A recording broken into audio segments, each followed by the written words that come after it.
MLC కవితను BRS దూరం పెట్టిందా? కవితపై అధినేత కేసీఆర్ ఆగ్రహంతో ఉన్నారా?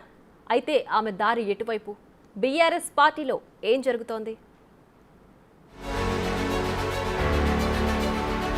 ఎమ్మెల్సీ కవిత బీఆర్ఎస్లో ఒంటరైపోయిందా?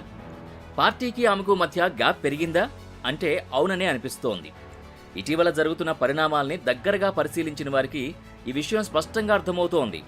ఆమె గత కొంతకాలంగా బీఆర్ఎస్ తరపున కాకుండా జాగృతి పేరుతోనే కార్యక్రమాలు నిర్వహిస్తున్నారు. కవిత పిలుపుని సీనియర్ నేతలెవరూ పట్టించుకోవడం లేదని తెలుస్తోంది.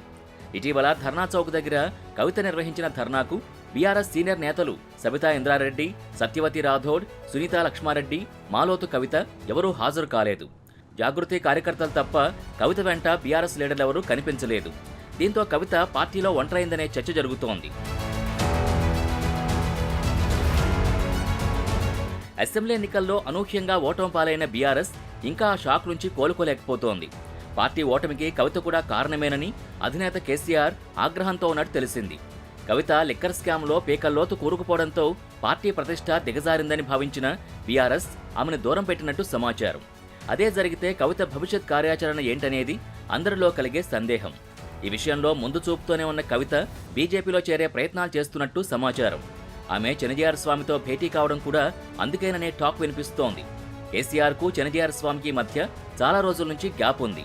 హైదరాబాద్ శివారులోని ముచ్చింతల్లో సమతామూర్తి విగ్రహావిష్కరణను కేసీఆర్తో కాకుండా ప్రధాని మోదీతో చేయించారు చెనజీఆర్ స్వామి. మోదీతో చెనజీఆర్ స్వామికి సత్సంబంధాలున్నాయి. లిక్కర్ కేసు నుంచి బయటపడేందుకు బీజేపీలో చేరేందుకు మోదీతో రాయబారం నడపాలని చెనజీఆర్ స్వామిని కవిత కోరినట్టు తెలిసింది. కవిత బీజేపీలో చేరినా నష్టం లేదన్న ధోరణితో కేసీఆర్, కేటీఆర్ ఉన్నట్టు తెలుస్తోంది. అందుకే కవిత చేసే కార్యక్రమాలకి బీఆర్ఎస్ నుంచి అధికారికంగా ఆహ్వానాలు అందడం లేదట. ఎల్ఆర్ఎస్పై బీఆర్ఎస్ చేపట్టిన ఆందోళన కూడా కవిత దూరంగా ఉన్నారు. ఈ పరిణామాల్ని దగ్గరగా గమనిస్తున్న పార్టీ శ్రేణులు కవితకు పార్టీకి గ్యాప్ పెరిగినట్టు భావిస్తున్నారు.